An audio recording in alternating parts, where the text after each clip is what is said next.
Good afternoon, everyone. Welcome to today's Alumni Festival event, Treasures of the Museum of Zoology. My name is Jack Ashby. I'm the Assistant Director at the Museum of Zoology.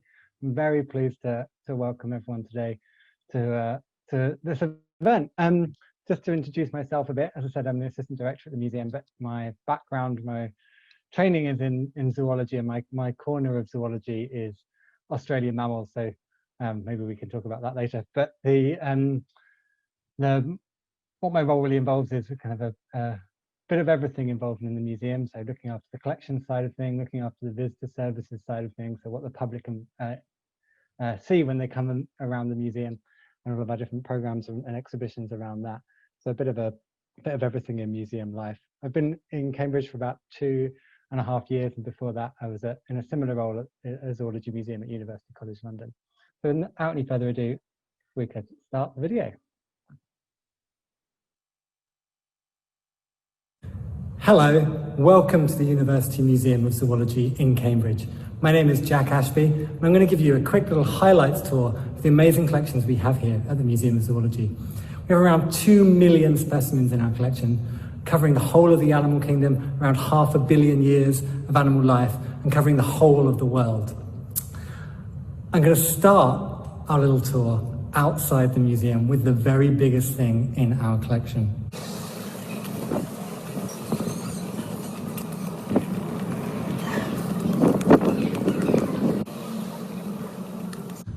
As you enter the Museum of Zoology, when you look up, the first thing you'll see above your head is the largest museum object in Cambridge, and it is the skeleton of a fin whale.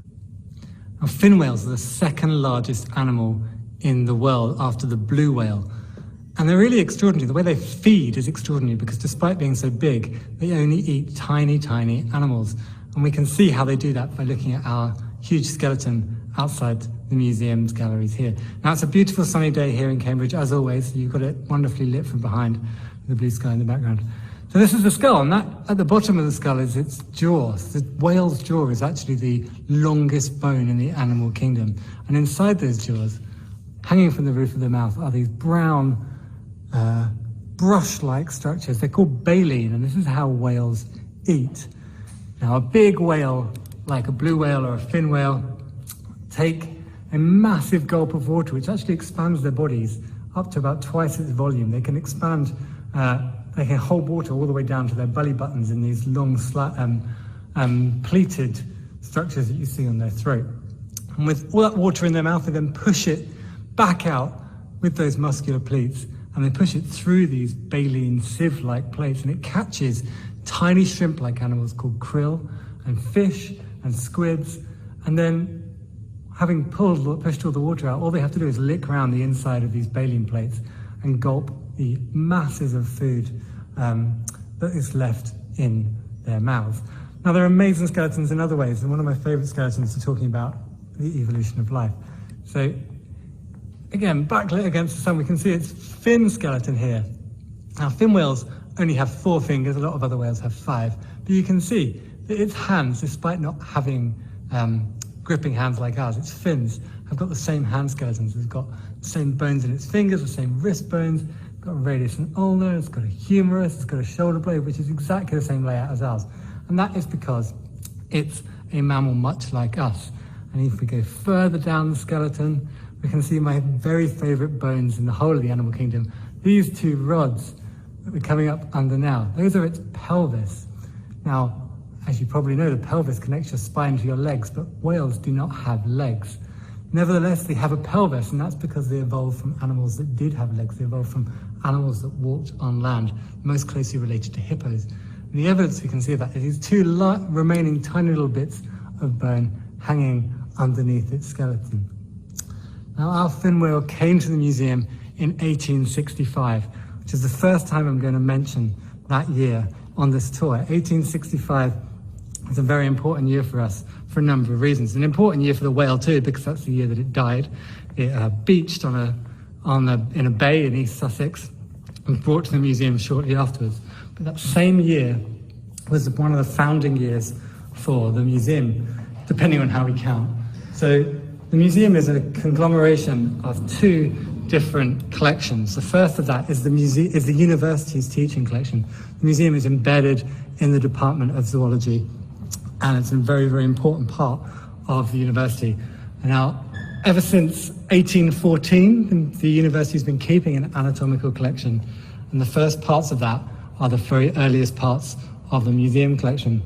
The other part of our museum comes from the collection of the Cambridge Philosophical Society, which was founded just over 200 years ago in 1819 by gentlemen scholars who lived in Cambridge, who wanted to come together as a society to talk about their scientific ideas. And they formed a collection which they ran out of space for, also in 1865. And that is the year that the museum came together as the university's teaching collection and research collection and the Cambridge Philosophical Society's collection was brought together onto the site here in the new museum site off Downing Street in Cambridge in 1865. And the first object inside the gallery that I want to talk to you about is perhaps one of the most famous in history of life, and that is this one here. It's the dodo. So dodos are a real icon of extinction. They're probably the first species that people in the West realized that they had themselves driven to extinction. Now, it certainly isn't the first species that people drove to extinction, but as I say, possibly the first that they realized that they drove to extinction. Now, here at the Museum of Zoology, we have possibly the most complete skeleton of a dodo, the brown one on the left, in the world. So possibly the most complete. However, it is a composite. So that means it is an amalgamation of many different dodo bones and from many different individuals. And you might have noticed, if you've ever been to a museum and seen other dodo bones, they're nearly always brown.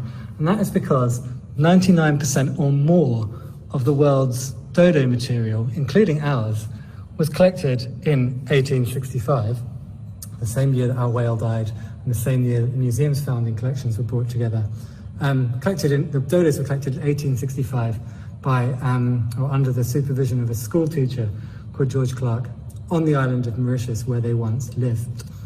And he asked and paid people in Mauritius to go wading through a swamp called the Mare Sange to feel with their bare feet for the bones of a dodo.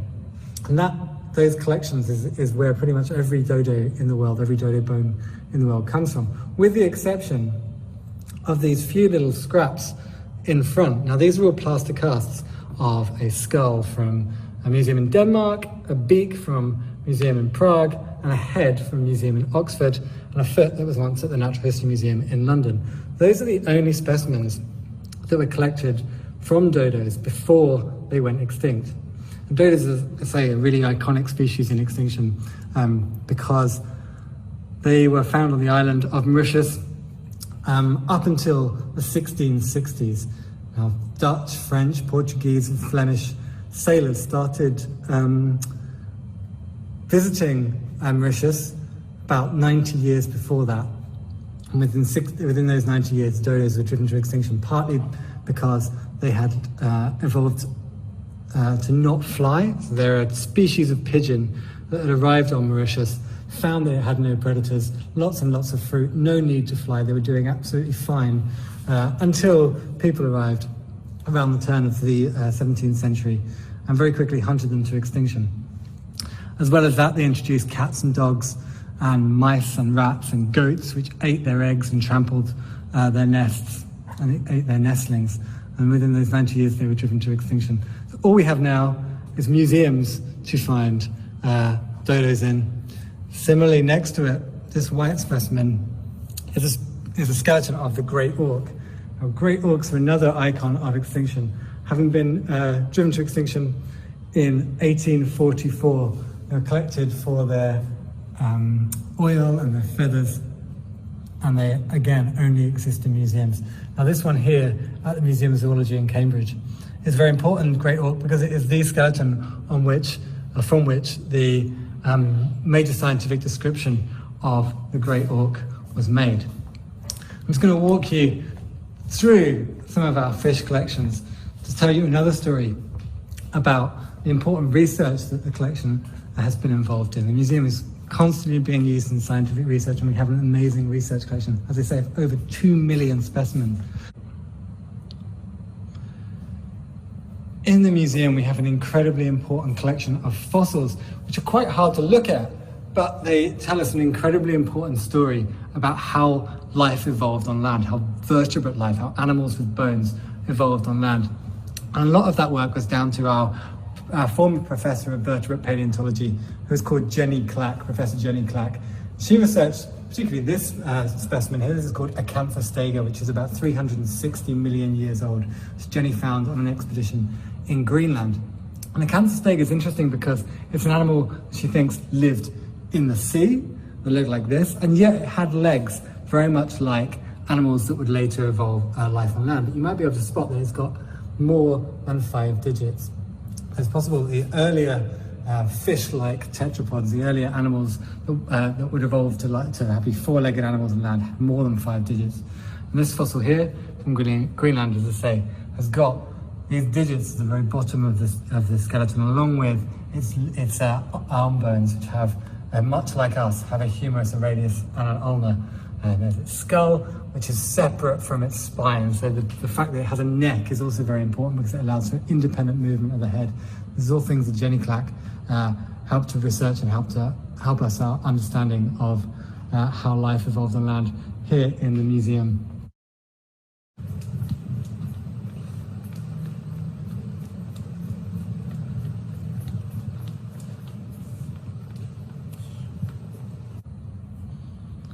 Now we're filming on a day that the museum is closed to the public and that we've been doing a lot of install work, so you'll see there might be some cases open and there might be a lot of equipment being left around.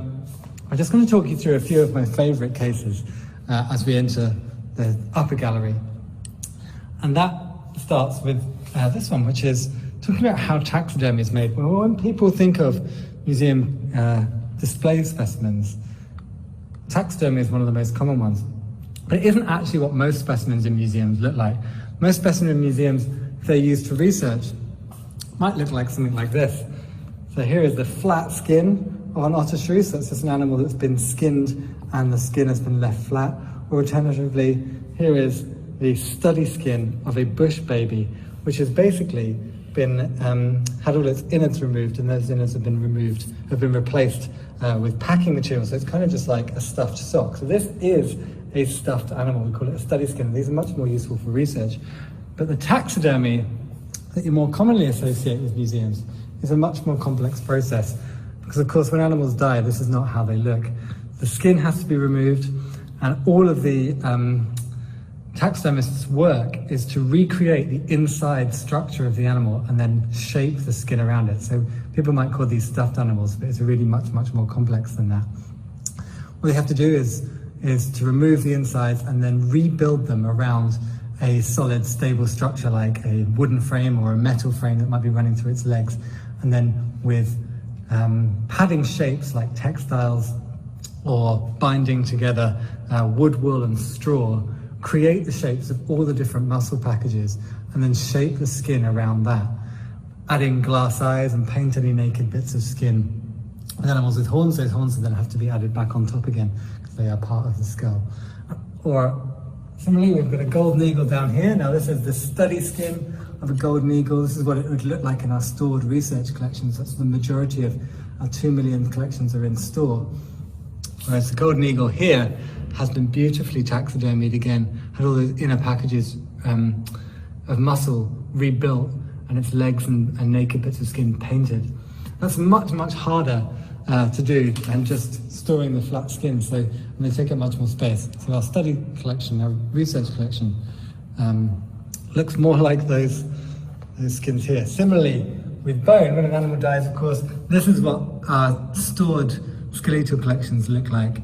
Just boxes of loose bones. These are much more useful for researching because we can measure each bone, we can see how they fit together.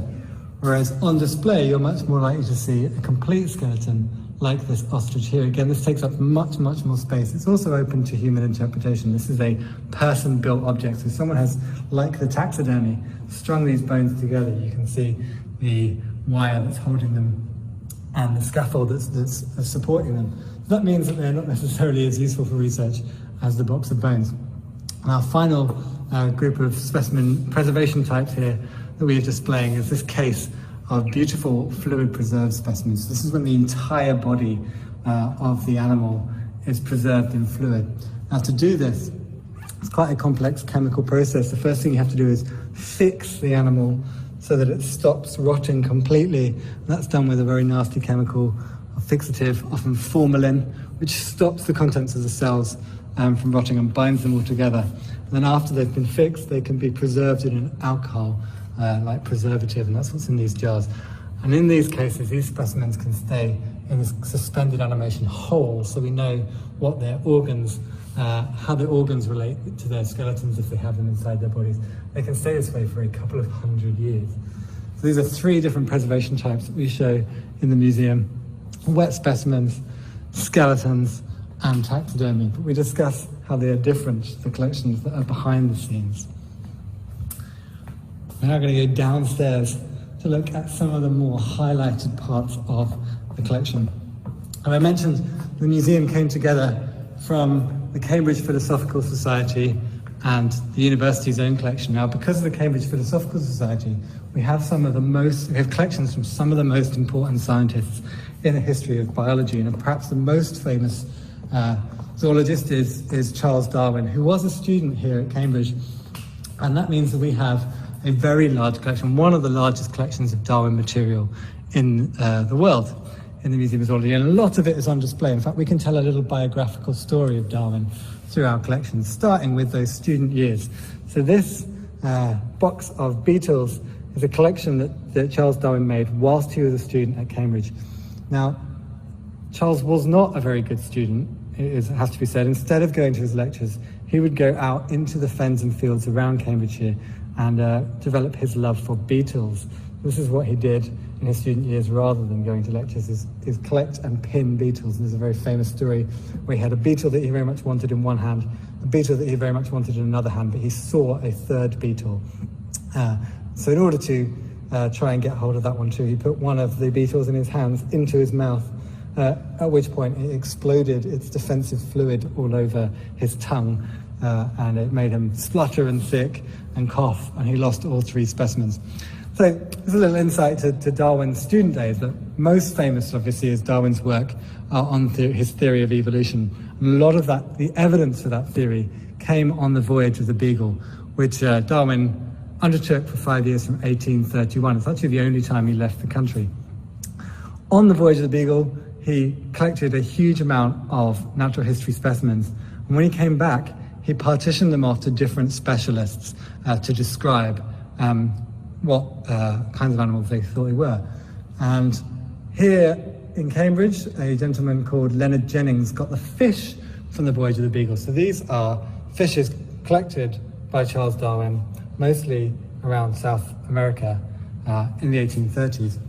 Now, most people have never heard of Leonard Jennings. He's very, very important in our museum history. He collected many hundreds of beetles and insects which from around Cambridgeshire, which we're now using to help rebuild an idea of what the habitats around Cambridgeshire look like in order to form the conservation of habitats around Cambridgeshire. But kind of Jennings is an interesting footnote in history of biology, because he was the first person that the captain of the Beagle asked to be the naturalist on board. And Jennings said, no, why don't you ask Charles Darwin? Which they did. Darwin said yes, and the rest is history. If Jennings had said, yes, I will come on the Beagle, rather than collecting the specimens we have in the museum today, the world might be quite different. So we're quite grateful that he did. Nonetheless, we have those Darwin materials. But perhaps some even more famous objects that came back from the Beagle are the Galapagos finches. Now, these appear in Darwin's work as one of the most clear pieces of evidence for his evolutionary thinking, because they're a group of 14 different birds that all appear to have evolved from a single ancestor, but they have different specializations for different foods on the islands in the Galapagos. The one on the right has got we can see here, it's got a very, very fine bill, which might be for picking seeds or insects out of flower heads. This one here is parrot-shaped bill. It's got a massive crushing bill, which would be for eating seeds and crushing open thick seeds. Now, These birds are often called Darwin's finches, but actually Darwin perhaps shouldn't be credited for the most important pieces of work here, partly because these are not Darwin's finches. These are not the finches that Darwin collected on the Galapagos Islands. They are in fact collected by the Beagle's captain, Fitzroy, and his mate, his apprentice, Fuller. And Fitzroy and Fuller properly labelled their specimens as to which islands they came from, so that when John Gould looked at them, when Darwin handed them over, they were much more useful than the birds that Darwin had collected, because he knew where they came from. And it was Gould that said, "Hey Darwin, what do you think about these all being the same kind of bird with different kinds of beak?" So it was really, we call them Galapagos finches, because these beagle finches were actually not collected by Darwin. And it wasn't necessarily Darwin that realised their initial significance as much as he put his work to them later. And when Darwin returned to England from the Beagle, he set about his work establishing himself as a biologist. He was initially trained far more in geology, and he thought, I need to prove myself as a biologist and before anyone will take me seriously. And what we have here is how he went about doing that. These are his slides from his dissections of barnacles. He worked for 8 years dissecting barnacles to try and teach us everything as much as possible that we know about barnacles today. And he thought in doing that, people might take him more seriously. Now, talking about evolution and Darwin, we might then also talk about extinction. And this is one of my very favourite specimens in the whole museum. It's a little known animal, but certainly not a little animal. It's called Diprotodon. And my favourite kinds of animals, what animals I work on, are Australian mammals. And this is the largest ever marsupial. So just to give you a sense of scale, if I move along a bit, here is a rhinoceros. This is one of the largest animals alive today, 2.5 tons. Very much the same size, similar size, is Diprotodon. So this animal, unfortunately, is extinct. It lived in Australia until about 50,000 years ago, and it was a relative of the wombat. The wombats are my second favourite animal, and this is the skeleton of a wombat. They weigh 20 or 30 kilos. It was living 50,000 years or so ago was Diprotodon, which could weigh over 2.5 tons. As I say, the largest ever marsupial. Sadly, they went extinct soon after humans arrived in Australia, and that is a major possible theory for why they became extinct. And that, sadly, is a theme that we see in other parts of the museum. So here, in this tool case, is the leg of a moa. Moas were 3 to 4 metre tall flightless birds that lived on the islands of New Zealand until humans arrived 700 or 800 years ago. In fact, in the collection here, we have feathers of moas that were alive 700 or 800 years ago, until 700 or 800 years ago. This giant skeleton here is that of a giant sloth. Now, as I say, when I was a student here, studying in the museum, I came into the collection every day, into the galleries every day, and I'd see this great giant sloth. But it wasn't until I started working here, on my very first day, when I was writing labels for the objects, that I realised, hang on a second, this is a real giant sloth. Now, real giant sloths are extremely rare in museums. This is the only one on display in the UK. It's one of only 2 in the whole of Europe. And these animals are absolutely incredible. They weighed up to 4 tons, so again, a similar size to an elephant. It's one of the largest land mammals that has ever lived. And they lived in South America until just 12,000 years ago. That's a blink of an eye in geological terms. And it's the same story. As soon as humans arrived in South America, these giant animals disappeared. And unfortunately, we have a lot of extinct and endangered animals in the museum. But that does allow us to do a lot of research into helping with conservation. The very last thing I'm going to finish on is this absolutely incredible specimen here of a narwhal. Now, narwhals are Arctic whales, which the males of which have typically one enormous tusk growing through their front lips. Normally just the left tusk. It's a spiral, and they're often said to be the origin of the unicorn myth. Now, our narwhal is particularly special because it has 2 tusks. Now, this is, we believe, about happens in about 1 in 500 male narwhals, might end up with 2 tusks. And it goes to show that museums very often have the unusual examples of a species. They have the kind of the outliers. So rather than museum specimens being the very typical examples of their species, they are often actually the unusual ones. Now the kind of $1 million question is, what is a narwhal tusks for? Now, as I say, mostly just the males have them, which normally suggests that it's got something to do with sexual competition, so choosing mates. And there's a lot of fanciful tales of people saying that narwhal tusks are used for fighting, perhaps like antlers, like our giant deer here, or tusks, like our elephants here. However, there's no evidence that narwhals use their tusks for fighting. People have said that they might fence with them, sword fight with them, but that's never been seen. People say they might help catch fish, that they could whip them around a fish, much like a thin saber, and that would stun the fish. Now that has been observed, but it's curious that why the females wouldn't need them to do that. Very recent research suggests that actually, much like our teeth, these narwhal tusks might actually be sensory organs. So if you ever have painful teeth when you eat particularly hot or cold foods, we know that our teeth can be sense organs, that they can feel sensations from the environment. Now, narwhal tusks have been shown to be able to detect changes in salt levels in the sea.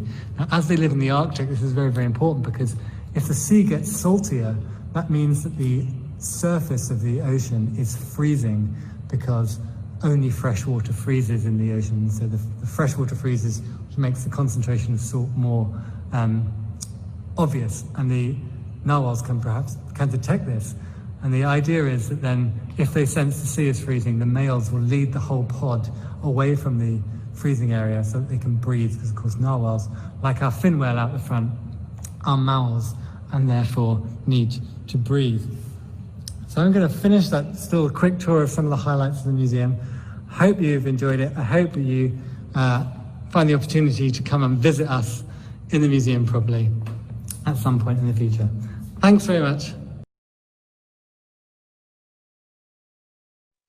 Hi everyone, so I hope you enjoyed watching that, and thanks for the questions that came through as we go. I finished there by saying I hope you get a chance to come and see the museum some point in the near future. Now, as you might have guessed, I filmed that video a few weeks ago whilst we were closed because of lockdown.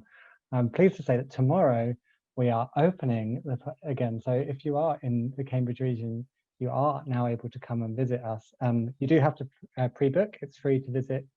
But you do need to pre-book a ticket in advance, and you can find that on our website, which is museum.zoo.cam.ac.uk.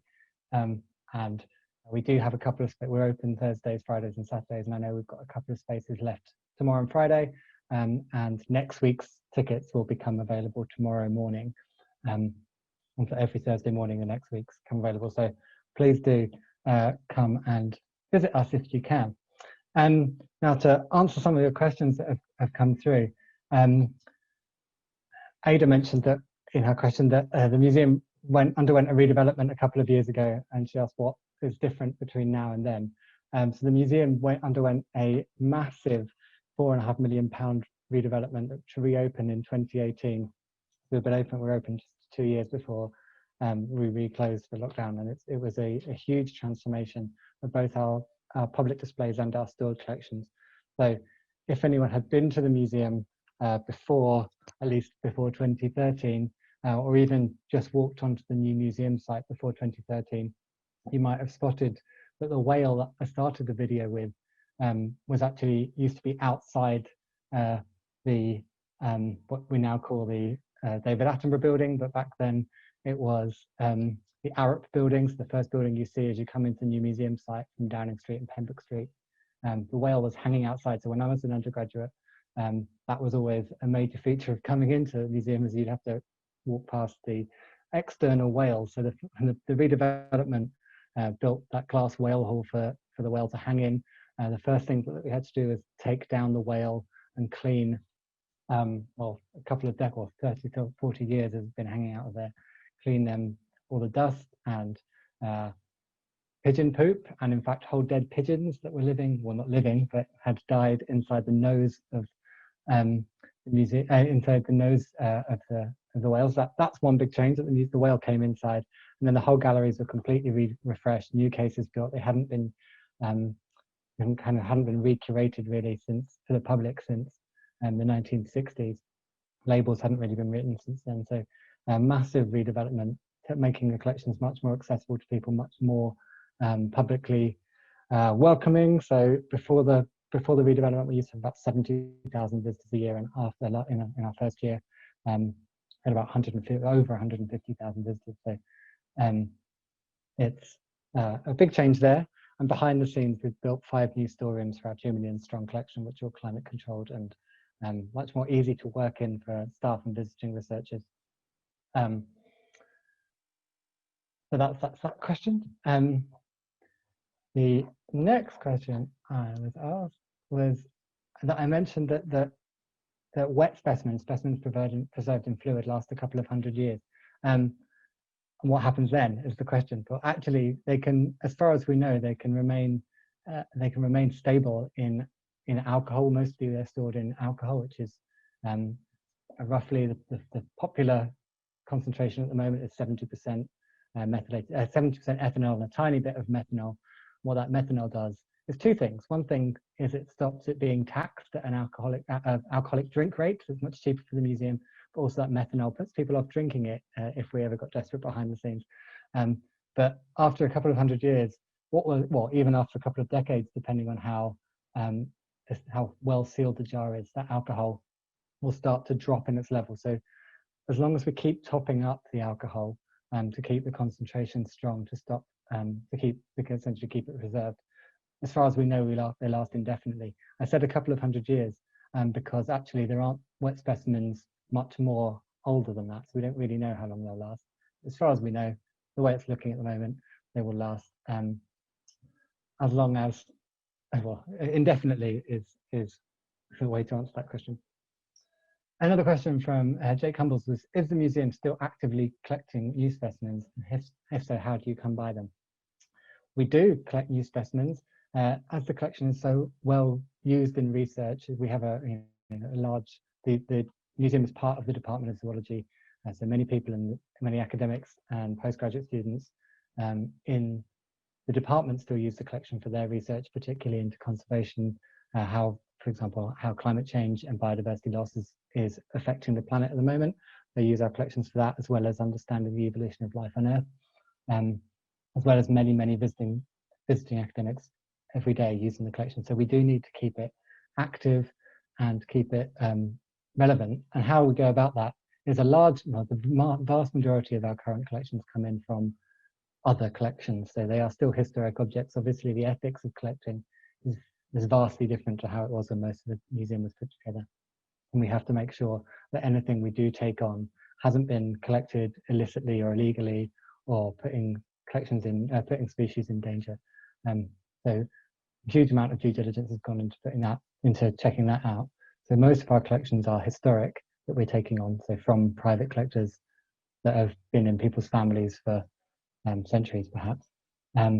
New collections that we take on are far rarer, but they always have to be collected under permit, as I say, to make sure that there's no ethical problems with having collecting those. But the rate at which we collect is far smaller than it was in the past. So it might just be, some years it might just be a handful of specimens, some years it might be entire collections. So I think one of our most recent ones was a couple of thousand shells that were collected, I think 50 years ago in the Solomon Islands. So there was a couple of thousand in those. So that's how we come across. Reading some more questions. So my favorite question is always, what's my favorite part of the collection, or what's my favorite animal? A couple of people have asked those, and those are the same answer, and that is the platypus. So we have quite a lot of platypuses in the museum. I think they are, evolutionarily speaking, the best animals in the world ever. They are an evolutionary biologist's dream, and we have, as I say, we have a large collection in the museum, and that's great because it was actually one of our alumni, William Caldwell, who proved after about 85 years of them being known by Europeans, he was the one that proved that platypuses lay eggs. And the reason I like them, as I say, is they're an evolutionary biologist's dream, because they have some of the characteristics that they inherited from their reptile-like ancestors.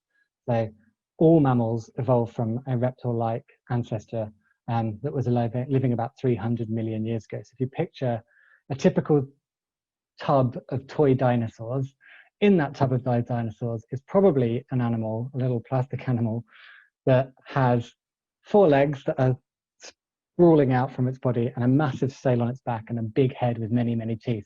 That isn't a dinosaur, although it appears in toy dinosaur boxes all the time, which annoys every biologist on the planet. It's called Dimetrodon, and it is the ancestor, or one of the ancestors, to all mammals. And because these animals looked like reptiles, the very first mammals also looked like reptiles. And in the case of the platypus and its relative, the echidna, which is a spiny ant-eating animal, also lives in Australia like platypuses, they've retained some of those features that the earliest mammals had, including bent elbows, so that they walk out with elbows either side of their body held out like a lizard or a crocodile, whereas most mammals, like horses or humans, have their legs directly below the body. That is a reptilian characteristic they have. As well as that, they lay eggs, just like the first mammals did, and just like reptiles do.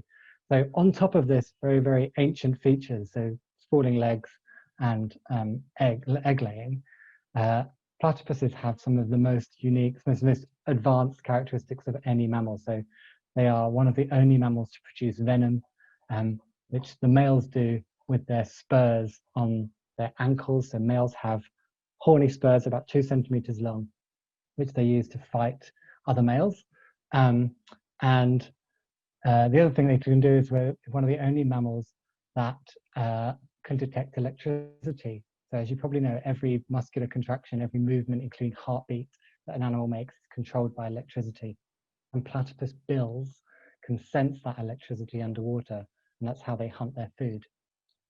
So that's why I am a big fan of platypuses, and that also is why I like their specimens, because they were a complete conundrum when they arrived in Europe. They first arrived in Europe in 1799, and they went against how we understood, how scientists then understood the animal kingdom to be arranged. So there was the whole of the taxonomic grouping of animals had to be reconfigured to fit platypuses and echidnas in. I was reading these questions. There's a question of how much collaboration is there with other departments who might be able to offer insights into species, such as through DNA sequencing. So as I said, constantly, the collections are used for scientific research, and that's not just by people in the Department of Zoology. One of the things that happened at the same time as the redevelopment of the museum is that the whole building, which is now called the David Attenborough Building, was completely redeveloped. Into the building moved what's known as the Cambridge Conservation Initiative. So that's the big, as far as we know, the biggest coming together of environmental NGOs anywhere in the world. So we share their building with 9 of the world's leading conservation organizations, such as the International Union for the Conservation of Nature, BirdLife International, RSPB, many others.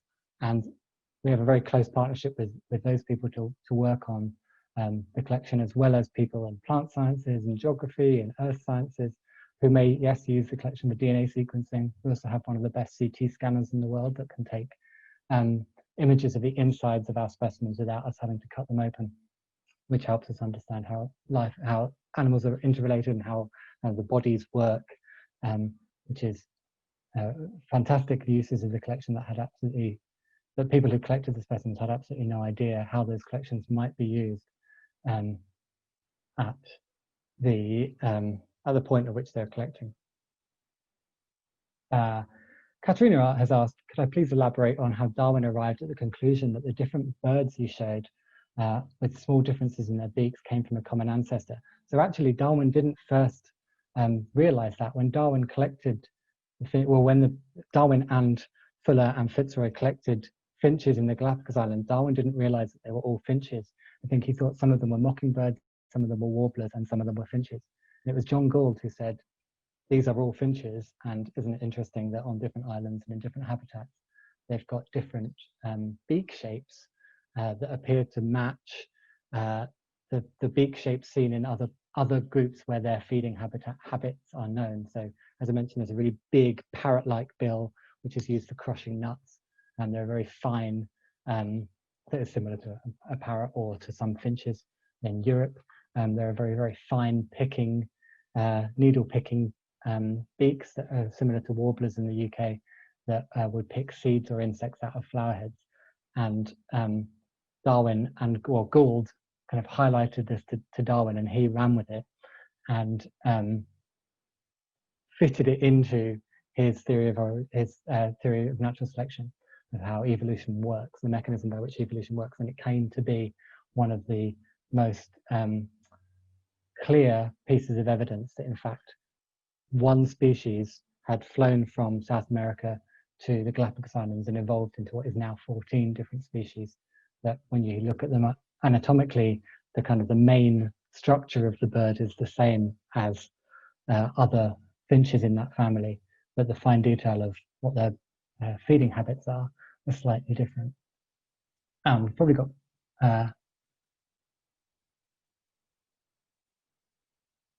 time for one more question. I'm going to choose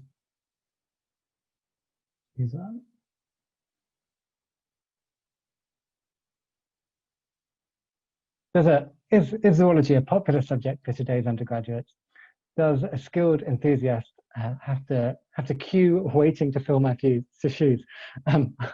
Quite possibly. The museum sector is very, very competitive. So many people want to get into museums, and there aren't that many jobs. So I've been very, very lucky to be where I am. But I think, yeah, the underlying common thread between everyone who works in natural history museums and indeed zoology as a whole is the passion for our work. It is obviously amazing to go into a building where you've got 2 million specimens that you can use to answer absolutely incredible questions that are facing our planet today. So how species ranges have changed over time is one of the biggest pieces of evidence for how climate change is going to affect our planet going forward. And museum collections are really the only way that we have to answer those questions. And so I think that's a great privilege that people are more and more coming to realize how valuable museums are in answering those questions. I've just been told that I can keep going answering some questions, so that's great. Obviously, if you need to go, please do.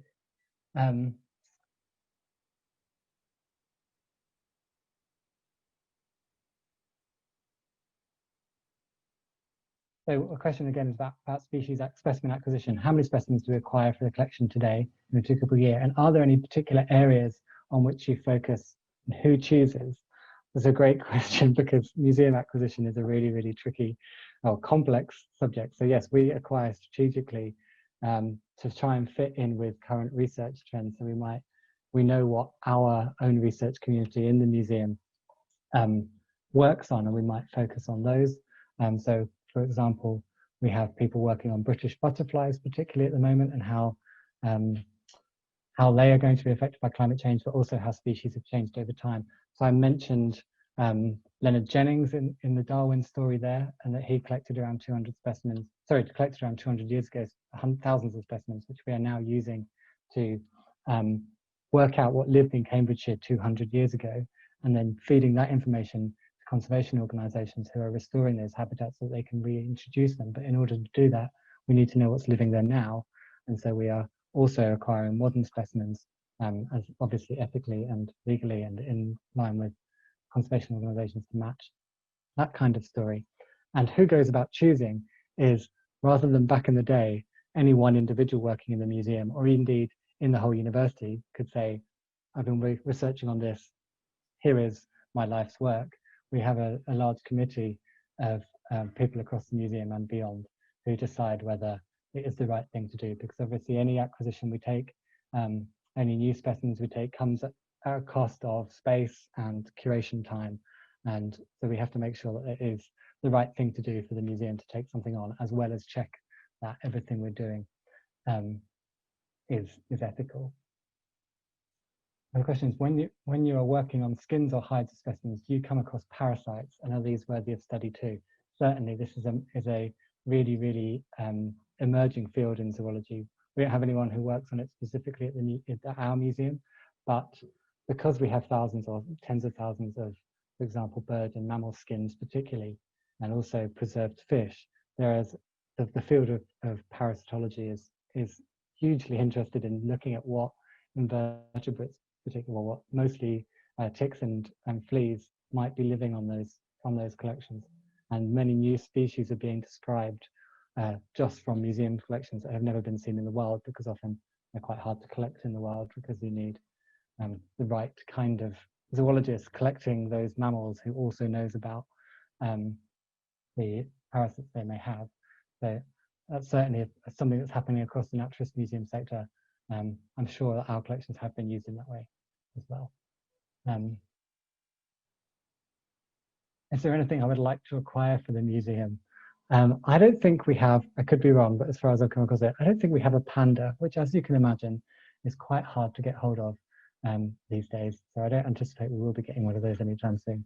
And if you look at any museum in Europe, there are significant biases into what parts of the museum, what parts of the world the museum represents. So, for example, in the UK, our collections are significantly biased by our history of empire. So we have massive Australian collections, massive Indian collections, certain parts of Africa.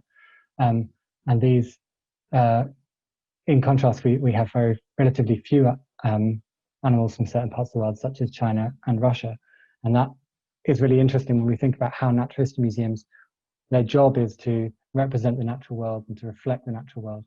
But actually, they don't do that in a very even way because of how the collections were originally put together, particularly in the 19th century. So I think I am going to finish there. I want to thank you all very much for joining me today. I hope you've enjoyed the session. As I say, I hope you get a chance to visit the museum as well. So thanks very much.